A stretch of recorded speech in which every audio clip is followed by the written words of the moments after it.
Je m'appelle Marie Mendy. Avant d'avoir le Saint-Esprit, j'étais quelqu'un de très triste. J'étais colérique, nerveuse. J'avais pas confiance en moi. J'étais pas considérée dans la maison où j'ai grandi.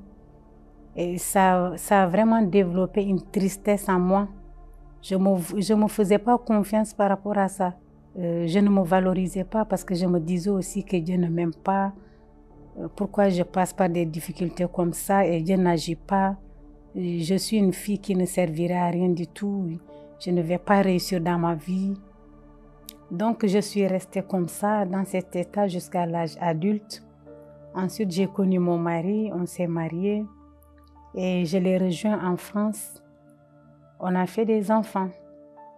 Après, c'est là que les problèmes ils ont vraiment commencé parce que les enfants, ils tombaient tout le temps malades à la maison. Moi et mon mari, on ne s'entendait pas du tout. Il y avait tout le temps des disputes à la maison. On ne pouvait même pas rester dans une même pièce. Dès qu'il est dans l'autre pièce, moi, je me déplaçais dans l'autre pièce parce que c'était vraiment très difficile. On a passé beaucoup de temps et dépensé aussi beaucoup d'argent dans le maraboutage, le fétichisme, jusqu'à ce qu'un jour même, ma fille était tombée malade et je suis partie à l'hôpital avec elle. Arrivée à l'hôpital, le médecin m'a dit que la fille ne va pas survivre. Et moi, immédiatement, j'ai pensé au marabout encore. J'ai appelé un marabout, il m'a dit, vous me donnez la somme de 3 000 €. Je lui ai donné la somme de 3 000 €, mais l'enfant n'a pas été guéri. Je me suis souvenue aussi d'un collègue avec qui je travaillais, qui était dans la foi. J'ai appelé ce collègue, je lui ai expliqué le problème. Et il est venu à l'hôpital. Quand il est venu, l'hôpital, déjà, mon mari n'avait pas accès. Mais lui, quand il est venu, ils l'ont laissé rentrer, sans même lui poser de questions.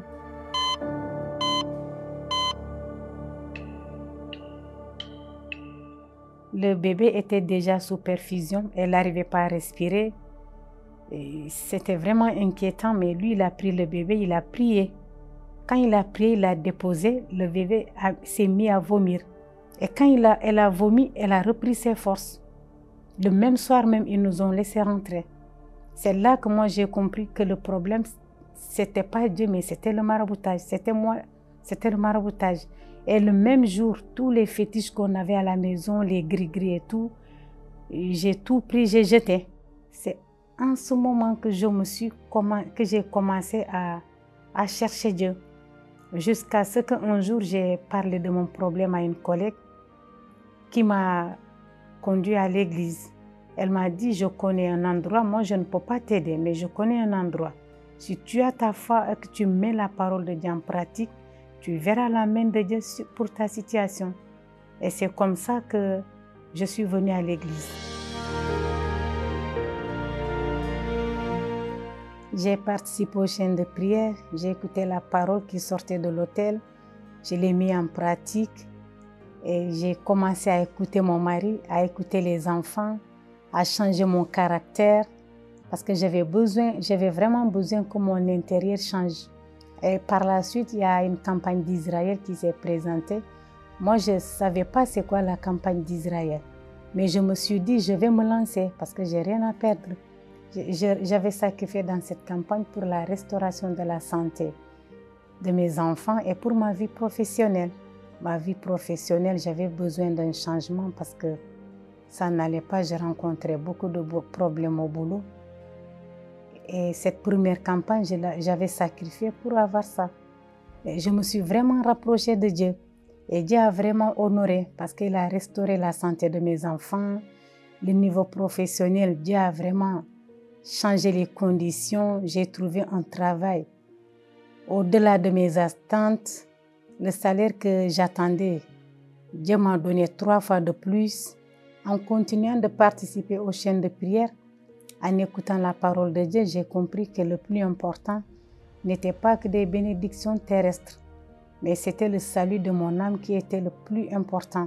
En ce moment, j'ai décidé de m'investir à la recherche du Saint-Esprit.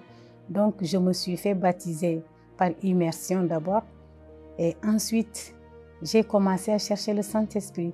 Ce qui m'empêchait d'avoir le Saint-Esprit, c'est que j'avais beaucoup de ressentiment aussi. avec des membres de la famille, parce que moi et mon mari, nous avons connu une escroquerie par un membre de la famille.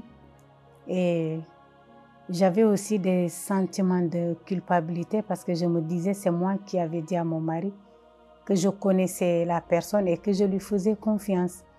Donc tout ça a engendré la colère à moi, la tristesse, et ça empêchait vraiment le Saint-Esprit de venir à moi.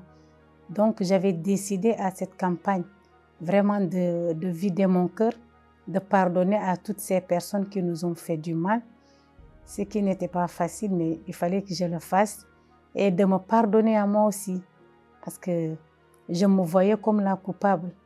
Quand j'ai pris l'attitude de pardonner, j'ai continué à persévérer pour recevoir le Saint-Esprit. J'ai reçu le Saint-Esprit. Quand j'ai reçu le Saint-Esprit, c'était un dimanche pendant la prière de midi. Sur le champ, j'avais l'impression que j'avais un poids. C'est comme si j'avais un poids qui vient de s'enlever sur ma vie. J'avais une joie que je ne peux pas expliquer. Je me sentais légère. Je voulais juste sortir et partager cette expérience. C'est quelque chose, je ne sais pas comment l'expliquer, mais je sentais que je n'étais plus la même. Avec le Saint-Esprit, j'ai appris aussi à comment parler à mon mari, à mes enfants. Et il y a aussi beaucoup de changements dans mon niveau professionnel, dans le côté financier, dans les projets. On a même terminé la construction de la maison qu'on a mis en location. Aujourd'hui, je peux dire que je suis une personne complètement épanouie. Et là, je garde la parole. Malgré des luttes, je garde la parole, je garde la confiance, je garde ma foi, la sincérité et la fidélité envers Dieu. Il y a la paix, il y a la joie avec les enfants, avec les collègues aussi. J'ai plus la peur de chercher l'amour envers les autres. Je cherche juste l'amour de Dieu. Je sais que j'ai un Père qui m'aime.